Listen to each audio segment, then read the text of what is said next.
So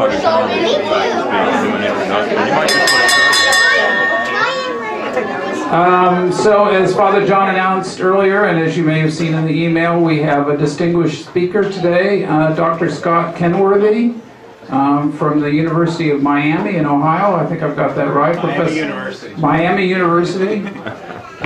I'm always amazed at these universities that are in places you don't expect, like Miami University in Ohio. And I understand there's a California University in Pennsylvania, which makes no sense. So anyway, Dr. Kenworthy will be giving us a lecture on monasticism in Russia, if I got that correctly. So I'll let him take it from here. And he has a PowerPoint. Father Patrick has the honor of being the slide flipper, so between us all, we'll make this happen.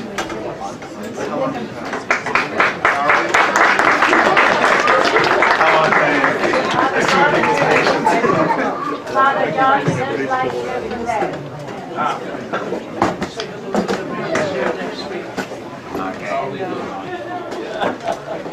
Okay. Good morning, everyone. Thanks to Father Victor for inviting me to come speak to you today. So the story about Miami University, and I have to correct people, so the University of Miami, of course, is in Florida. But Miami University, the reason it's Miami University in Ohio is it's actually, Miami is the name of the Native American Indian tribe that originally is from that region of Ohio.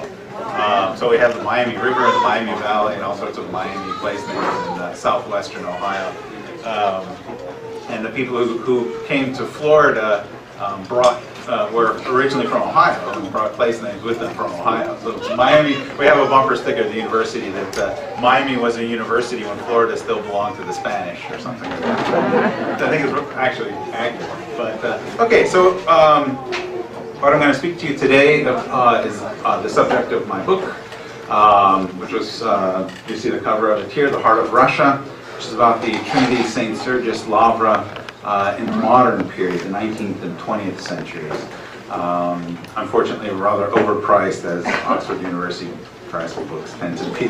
But at any rate, the Trinity-Sergius Lavra is the microphone good? Everybody? It's not too loud? Move it a little bit more towards the front. Like this? Yeah. Okay. The monastery was founded, if you can hit this line there, there's a sort of panoramic picture of it that I took a few years ago. Absolutely beautiful architectural ensemble, considered to be probably Russia's holiest site. Was founded in the 14th century by St. Sergius of Lavra. I don't know how familiar you are with the life of St. Sergius. In the 14th century, he was from the small town of Radonezh, which is north of Moscow, about an hour and a half or so, and evidently from an early age felt the inclination towards the calling of monasticism. And as soon as his parents passed away, he went off into the uninhabited woods with his older brother to basically live as a hermit. His older brother didn't last very long. He couldn't handle the hardships of it, so he left, and Sergius was left all alone for many years. But gradually, sort of people would encounter him, and the renown of his holiness spread. Other people came to join him, became his disciples, and lived together with him in the before it was even founded as a monastery. Eventually they appealed to him to become their abbot and get ordained. As time went on, his renown spread even beyond that, so that princes and grand princes in Moscow learned of him. They would appeal to him to mediate in conflicts between princes. According to the life of St. Sergius, Dmitry Donskoy came to Sergius on deciding whether or not to go into battle against the Mongols. So this was during the period of the Mongol domination over Russia. And St. Sergius blessed Dmitry Donskoy to go into battle against the Mongols, and in 1380 the Battle of Kulikovo Field, it was the first victory that the Russians had ever had against the Mongols. And Sergius' sort of intercession was seen as key to this, as it were. And as a result, in subsequent history, Sergius was seen as a kind of intercessor for Muscovy, in medieval Muscovy, and as this was also precisely at the time of the rise of Moscow, so there's developed a special connection between the grand princes and later tsars in Moscow and Trinity-Sergius. They would bring their children to be baptized there. They would make pilgrimages, and so on and so forth. So right from the beginning it had this very special connection with, especially with Moscow, as Moscow overthrew the Mongols and emerged as a significant power and continued to develop and so on. But also Sergius as a model of monastic holiness, of humility, and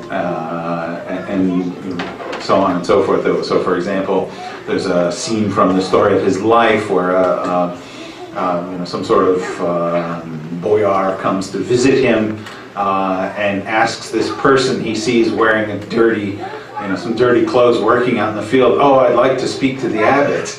And the person says, "Oh, I'll," but treats this person rather dismissively, right? Because he's just, a servant working in the field kind of thing. And it turns out, of course, that was Sergius, right? So this kind of humility that he stuck with. In later centuries, the renown of the monastery only grew. So, for example, in the aftermath of Ivan the Terrible's sort of havoc that he wrought on Muscovy, and the death of his son without an heir brought the end to the Rurik line, and there was this kind of interregnum, what's known as the Time of Troubles, the beginning of the 17th century, and Muscovy was being invaded by the Poles and the Swedes and so on and so forth, and the monastery itself was actually besieged for a year and a half and held out, and it was from Trinity-Sergius that the appeal went out to further reaches of Russia to sort of raise an army to come in and liberate Moscow from this foreign occupation and so on. So then, even after that, the monastery's renown was kind of even more significant.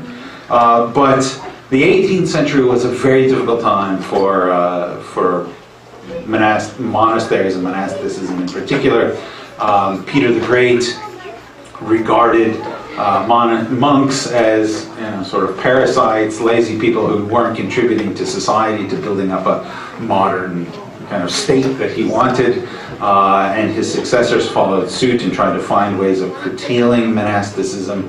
And this reached a culmination point under Catherine the Great in 1764, when she simply confiscated all monasteries and churches, estates and landed properties and everything else. And by this point, Trinity-Sergius was one of the largest landowners in Russia. I think it was after the Tsar's family, it was like the largest landowner in Russia. So all of its landed estates were taken away. Over half of the monasteries in Russia were closed as a result of Catherine's reforms, and basically their financial means were stripped away and everything else. And so the second half of the 18th century is a time of real stagnation and decline of monasticism in Russia. And if Russia were following, say, a Western European pattern, one would expect that would be the end of the story. But instead, in the 19th century, there's this incredible revival of monasticism.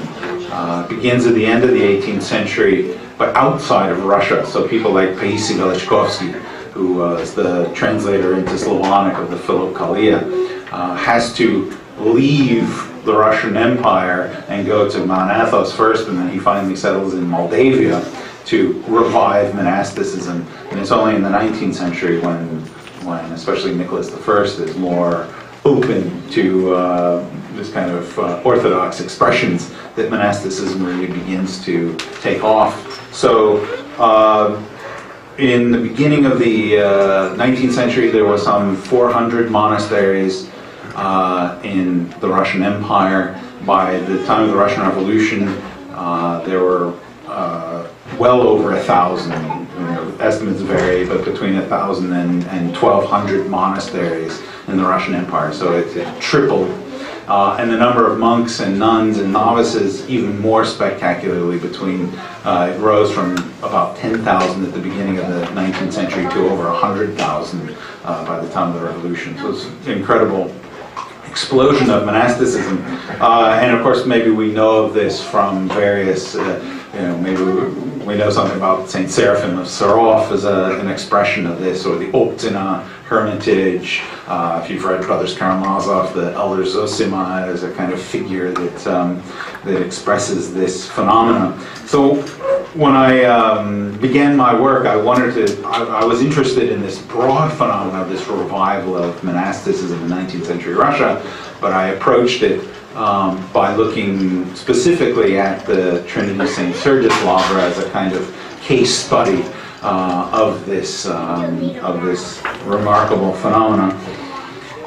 So my story really begins with the appointment. If you can get the next slide. There's a sort of pre-revolutionary picture of the monastery. Next one, please.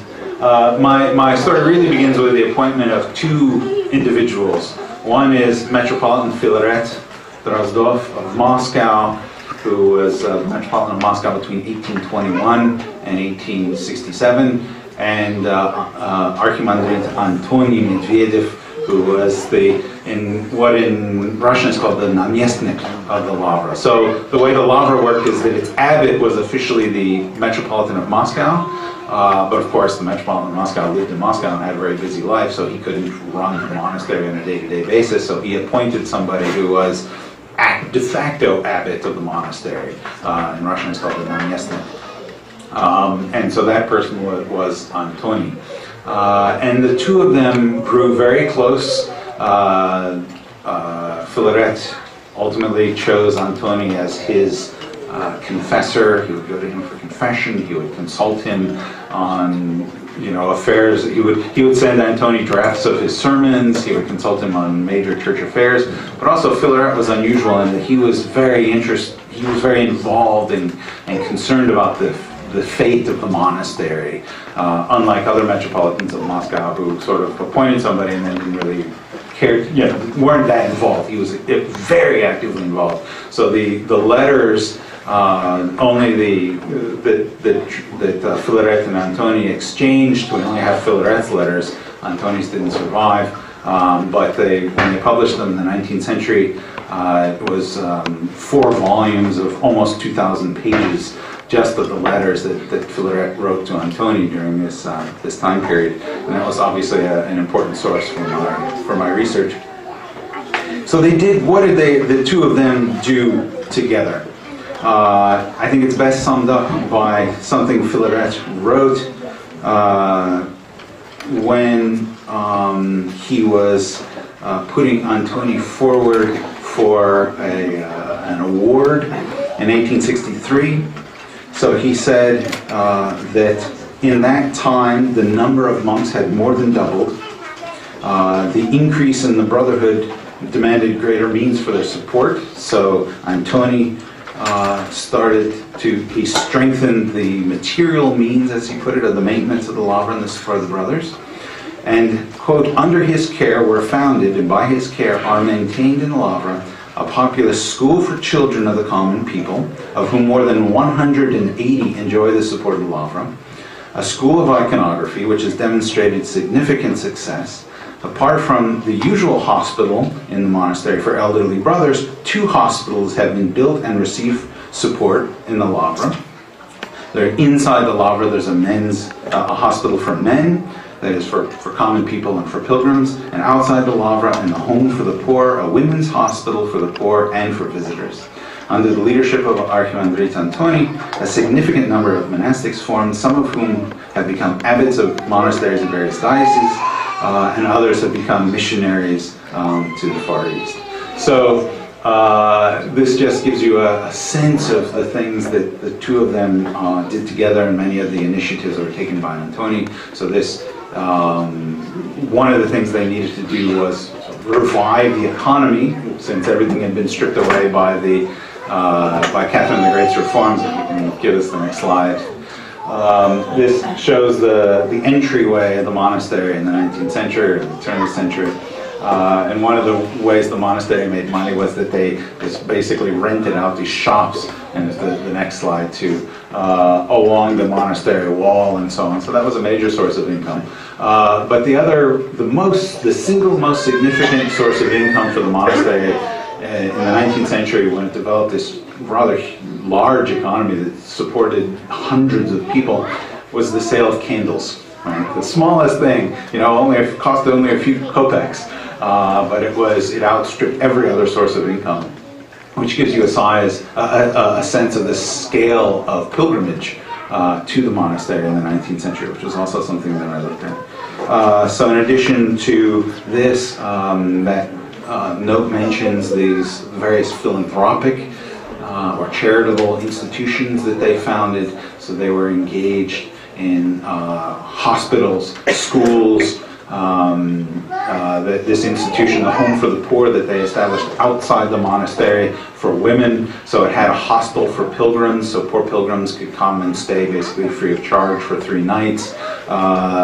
There was an orphanage. They founded the first school for girls in the 1860s. I mean, really actually quite innovative things in the 19th century. And I think we often tend to forget about this, or assume that the Orthodox Church is not engaged in this kind of social activity,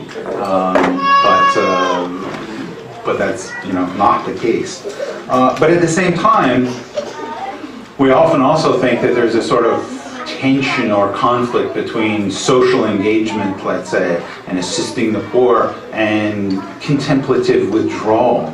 But for Antoni, he fostered both of them equally, I would say. And so one of the other great things that he and Philaret did, you can get the next slide, is, these are just some slides of the monastery. Okay, that's a modern picture, obviously. The great Trinity Cathedral from the other side, and then today. Okay, there.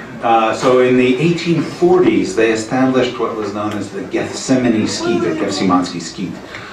So they recognized that the Lavra itself was this huge monastery, had 200 to 300 monks at this time, was constantly visited by pilgrims, was such an important place, even the imperial family would visit, so on and so forth. It was not the kind of place where you would seek sort of the stillness, hesychia. But both Philaret and Antoni were attracted by this. They were aware of the revival of a kind of hesychastic spirituality. Antoni himself was actually a disciple of Seraphim of Sarov. And so they sought to cultivate this within the, sort of under the wing, as it were, of the Lavra. And so they established this Gethsemane Skete, as I said, in the 1840s, as a place that would be precisely this. It's a couple of kilometers away from the Lavra itself, originally the Skete did not allow the entrance of women, for example, sort of like Mount Athos kind of thing. This was this was to be a place for people who really wanted strict monastic life, prayer and quiet and these kinds of things. But again, we often tend to think of hesychasm and the Jesus prayer and these types of things as sort of the quintessential model of Orthodox spirituality, but we have to remember that in Russia this tradition had really been lost in, let's say, 17th and 18th centuries, and while it was beginning to be revived by people like Paisi Veleshkovsky, as I said, outside of Russia, it was only at the beginning of the 19th century that it started to come back into Russia proper, and was still something new in a way. And some people even thought, well, this is an innovation, this isn't tradition. And so when Philaret and Antoni were establishing this Gethsemane Skete, they wondered, I had this letter, I found this letter of Filaret, that Filaret writes to Antoni. He says, I wonder if we can find 2 or 3 people that would be willing to join this community because of this kind of austerity and strict monastic rule and quiet and fasting and devotion to prayer and things like this. So initially they sought out some monks from Moldavia who came, who probably had some connections with Paisi Velishkovsky, and established it. But quite the opposite happened. I mean, obviously what they were doing had this resonance. And so within a few years, Filaret is already worried that the monastery, the skeet is getting too big, because within like 3 years it had 40 brothers, and then within a decade it had over, I think it was 120 brothers. So it just exploded in this incredibly short time. It was, people were seeking precisely that kind of monastic spirituality. Let's see what the next slide is. So this is kind of the wall of the skeet that they built later on. And if you show the next slide, this is what it looks like today, or a few years ago. Unfortunately, the wooden sort of structure that you saw 2 slides back no longer exists. It was destroyed in the Soviet period, and instead this awful, hideous building is there. It's some sort of military institution or something like that. I've never been inside those walls. I've only been on the sort of other wing, which I'll talk about in a few minutes. In 1852, an icon known as the Chernigov icon of the Theotokos was donated. Sorry, let me back up for a second. So, even as I said, the skeet was exploding in such a way, so many people were joining, that people who really wanted the kind of solitude and quiet even started leaving the skeet and going further out. And one of these was a very colorful character who was a holy fool by the name of Filipushka, who later becomes tonsured as a monk as Philippe, and then later, but at any rate, he decides to leave the skeet and go across. There was a pond next to, right, sort of over here there's a pond, and he goes across the other side of the pond and digs a cave and just lives in the cave on a sort of model of like the monks of the Kiev cave Lavra and so on. And of course, people are attracted to what he's doing, so people began to gather around him. They dig this whole network of caves underground. They build a chapel, which becomes a church, a full-fledged church. And so in 1852, then, a woman donates this icon of the Chernigov icon of the Theotokos. It's then placed inside this church in the caves underground. Let's see if you can give me the... That's a pre-revolutionary image of this underground church. And if you go to the next slide, this is what it looks like today. They've totally renovated it. Which is an interesting story in itself. If I have time, I'll come back to it. But and then in what was the year? 67, if I remember correctly. There was 1869. There was a young woman, peasant woman, who had been paralyzed for 8 years. They brought her to this place, into this church. She was praying before this Chernigov icon, the Theotokos, and she was miraculously healed. She was given back the ability to use her limbs and was able to walk out of the church on her own. And people had known her, and they did an investigation. Yes, she really was, paralyzed all these years, and so on and so forth. And so this, word of this miraculous healing before this icon spread quickly. More people started to come, more healings started to be reported, so on and so forth. And so within a very short time, this what becomes known because of the icon as the Chernigov, sort of caves division of Gethsemane Skeet, becomes very famous. And at about the same time, there was a hieromonk who was appointed to hear the confessions of pilgrims who came to this church. If you can get the next slide. The next slide after this.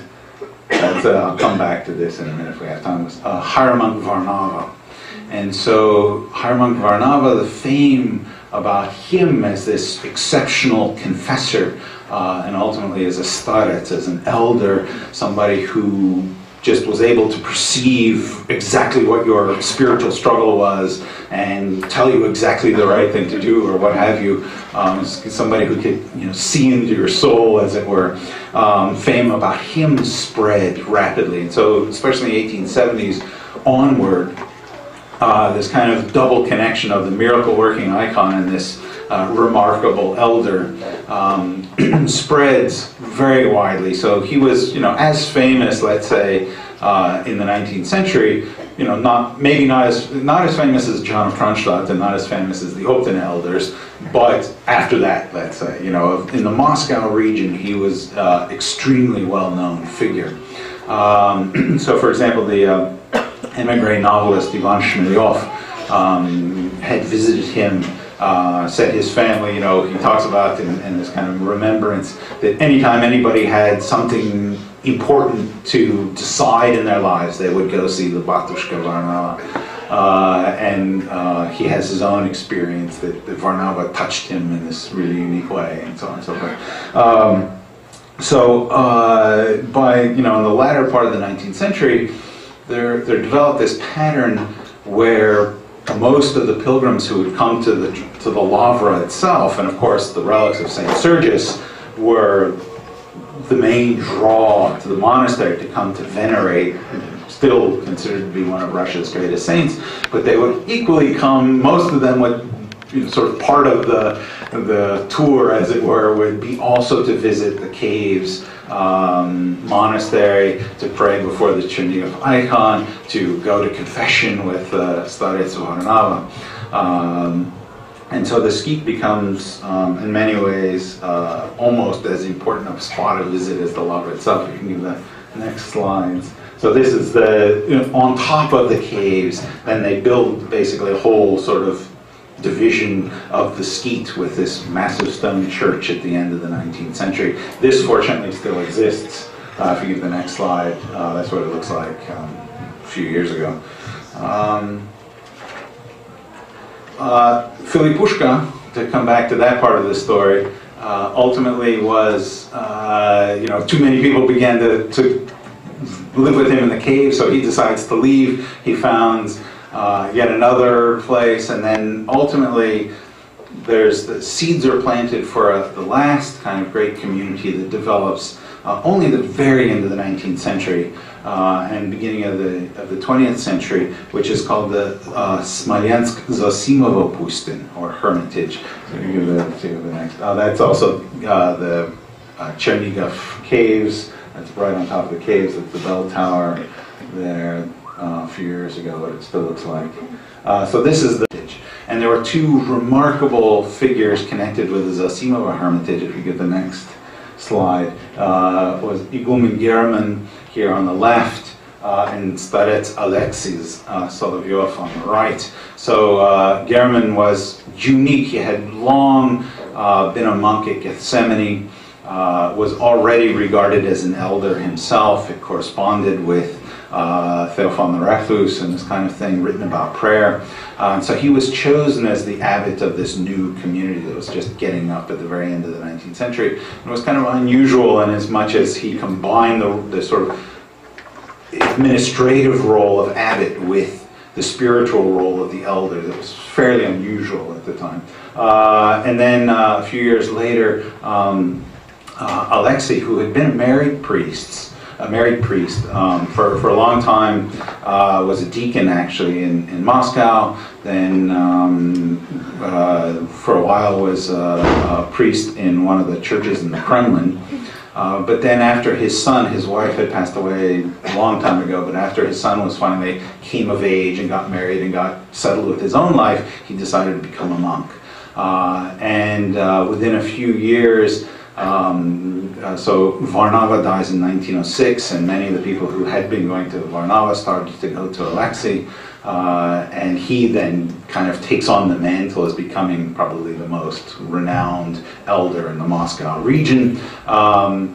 Struggled though, there's the stories about him as almost as if he took on the pain and the suffering of the people who came to him, so that it really wore away his health. And so he would go into these periodic times of seclusion or reclusion where he would be completely alone and isolated. And in 1916 he goes into complete reclusion, but then he's drawn out of that during the Great Church Council in 1917, 1918, and some of you may know the story that he was probably considered the holiest person alive in Russia at the time, and so when they came to choose the patriarch, right, there was they had the voting of the Church Council for the candidates for the patriarch, but then they took the 3 candidates who had the highest votes and put their names in a chalice. And after the liturgy, then it was this Elder Alexei who reached into the chalice and sort of pulled out by lot the name of the person who would be then the patriarch, which of course was Tikhon. Okay.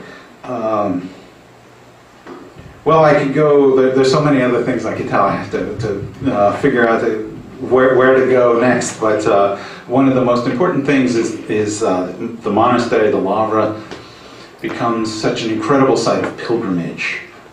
So literally, in the 1850s, there was some 250,000 pilgrims who were coming to the Lavra every year, and then after the emancipation of serfs in 1861 and the introduction of the railroad also in the 1860s, pilgrimage just explodes to the monastery. So it literally doubles by the 1880s and doubles again by 1900. So it's easily over 600,000 people, if not more. It's really hard to estimate. We're coming to the Lavra every year at the turn of the century.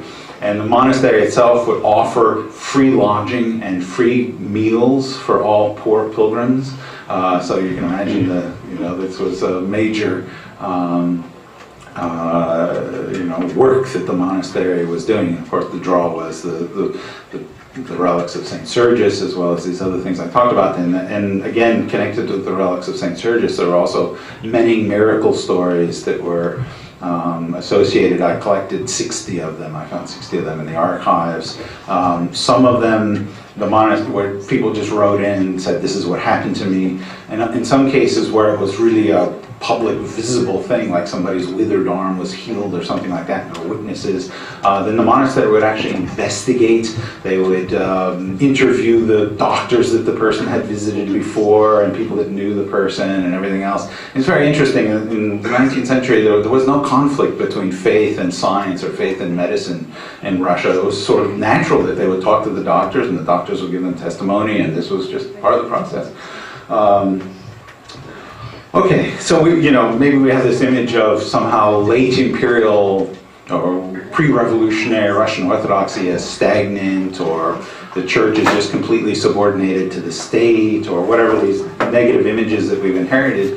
And of course there are some truth to those things, but that's really only part of the story. There was this incredible fervor also going on at the same time, which is witnessed both by the fact that the number of people joining monasteries was continually increasing, as well as the number of people making pilgrimages and everything else. But then of course the revolution happens, right? And it's just a complete catastrophe for the monastery, as for the church as a whole, as for Russia as a whole. So looking at the Lavra itself, the monastery is closed basically at the end of 1919. There's this whole campaign of closing monasteries. Over 65% of the monasteries in Russia were closed during the Civil War between 1919, 1920, 21. And so the Lavra was closed, its monks were expelled, most of them went to live at Gethsemane Skeet or some of the other hermitages in the region. But perhaps uniquely in the case of the Lavra is the Soviet government had this, the Commissariat of Enlightenment had a museum division, and they established a commission for the preservation of art and antiquities of the Trinity-Sergius Lavra already in 1918, which was staffed by people like Pavel Florensky and other leading religious intellectuals, and this was institutionally subordinate to, the head of the museum division was Leon Trotsky's wife. All these kind of weird paradoxes. But these people in this commission did amazing work, kind of cataloging all of the treasures of the monastery, these amazing icons and this, you know, embroidery and chalices and everything else.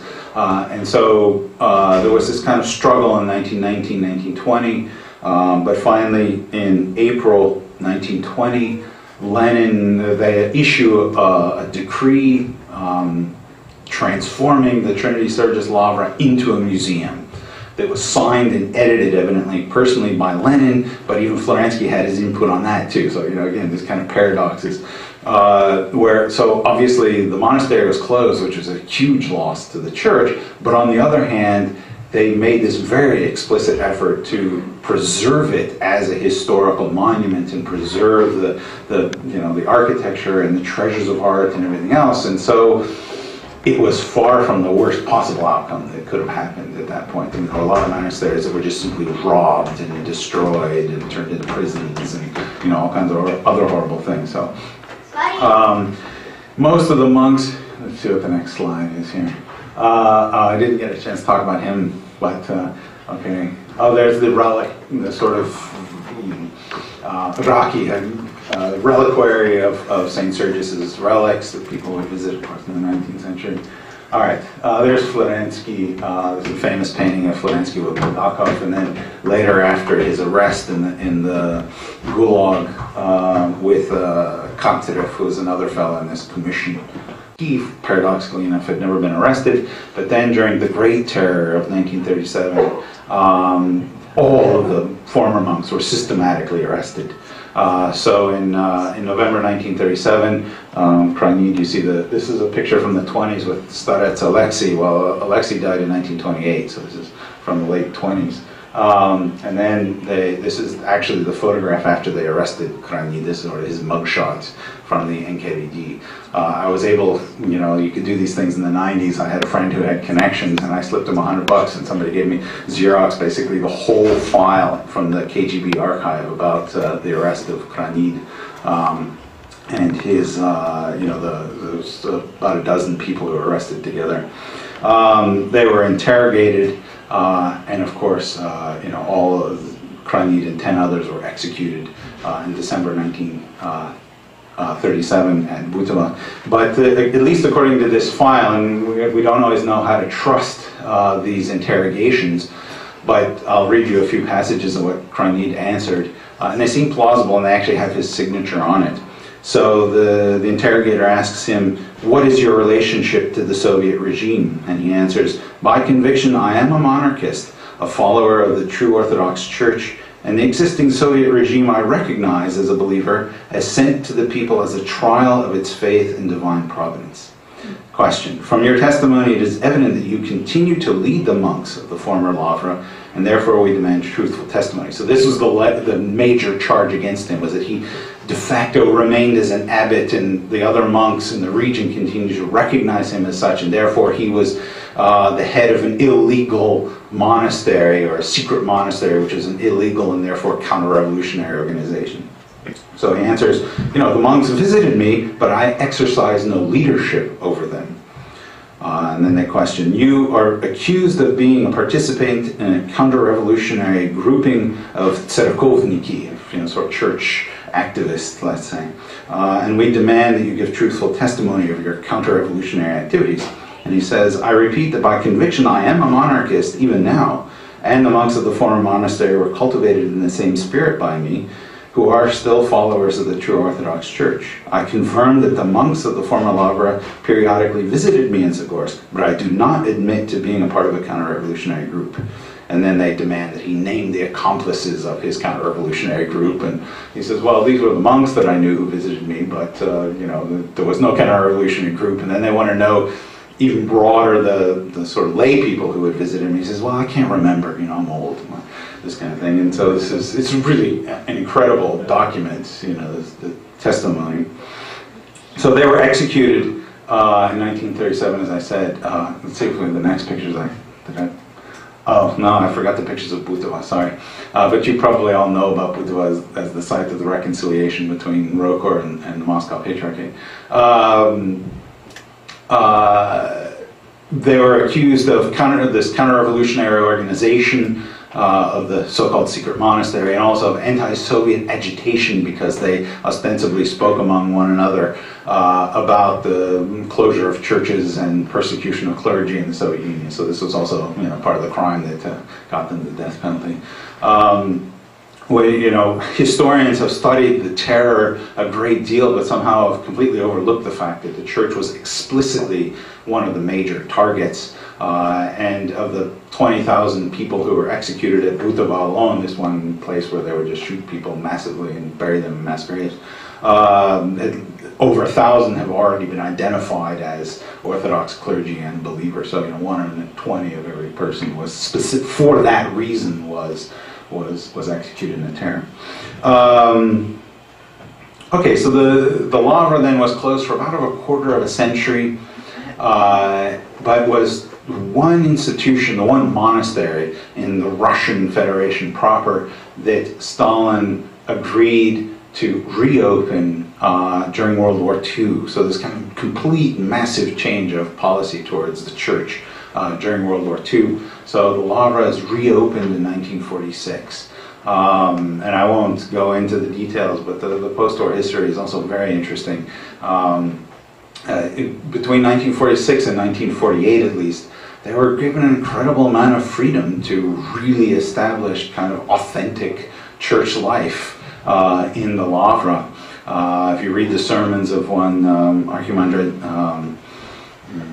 Veniamin Milov, I mean, they're uncompromising, is calling people to live the faith and this kind of thing. Stalin's policy begins to shift in 48, and so, that kind of stuff isn't really tolerated. But the reason I have this last picture up is this one Archimandrite Pimen Chmelyovsky, who later on becomes Archbishop in Saratov, right here in the middle. You can't really see him very well, but he was a remarkable figure. So he's the abbot of the Lavra at the worst possible time, that is during Khrushchev's anti-religious campaign. And he was also, they were trying to restrict the activities of the Lavra, and in every avenue he was trying to resist and defend the life of the monastery. So we often have this image of, the church leaders in the post-war period as being just completely passive toward the government, but that was not the case, at least with this figure. At all. So, for example, on one night, the Soviet police, the police showed up and arrested believers. They dragged them out of the churches and arrested them and detained them and until they would sign things that said they would never come back to the monastery again. And he, filed complaints to the police chief and district attorney, and he went after it. He didn't just sort of passively accept this kind of thing, and it never happened again. So. Maybe to some effect. And one of the most interesting things was I found out I worked in this, the Soviet archives, and there was the person who was the head of this, the Council of Religious Affairs or whatever it was, which was sort of the main interface with the church. In 1961, he says, this guy is a pain in the neck, basically. He's so, he's just audacious the way he responds to us. We've got to get rid of him. And they don't. They can't. Somehow I don't know how it worked, but the patriarch managed to protect him, and he's there until 65 when he becomes consecrated a bishop. So, it's a complicated story in the post-war period. And with that, I'll end. Thanks for your patience. Thank you.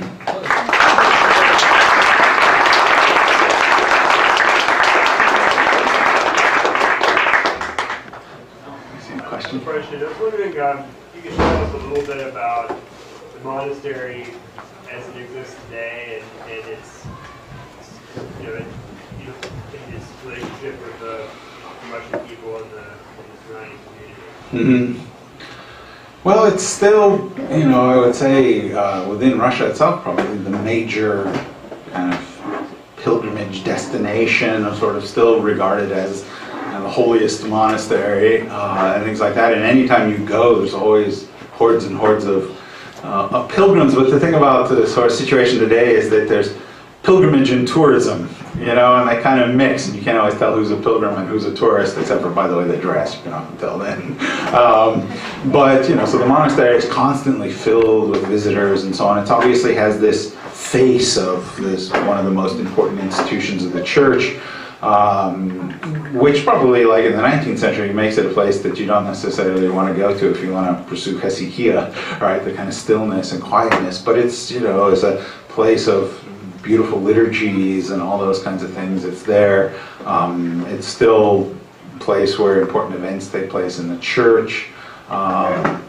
Still, the relics of Saint Sergius are you know, visited by, you know, I don't know how many people every year, but it's so yeah, it's a paradox. I asked one of the last time I was there. I asked one of the monks, you know, what did they, you know, what kind of monastic rule they had. You know, it's not the sort of strictest form of Cenobitic rule. He says, well, you know, that's our ideal, but the realities of the kind of people who join in our society today, that's sort of, you know, an ideal we're striving for, but we're not there yet. So I'm not sure if that answers your question. Dr. Kenworthy, I think we'll pause there. We'll sing We Thank Thee, and I think the choir needs to go upstairs, but the rest of you, if you want to stay, and if you can stay, Dr. Kenworthy, and answer further questions, that'd be great. But I think we'll pause here and stand up and sing We Thank Thee.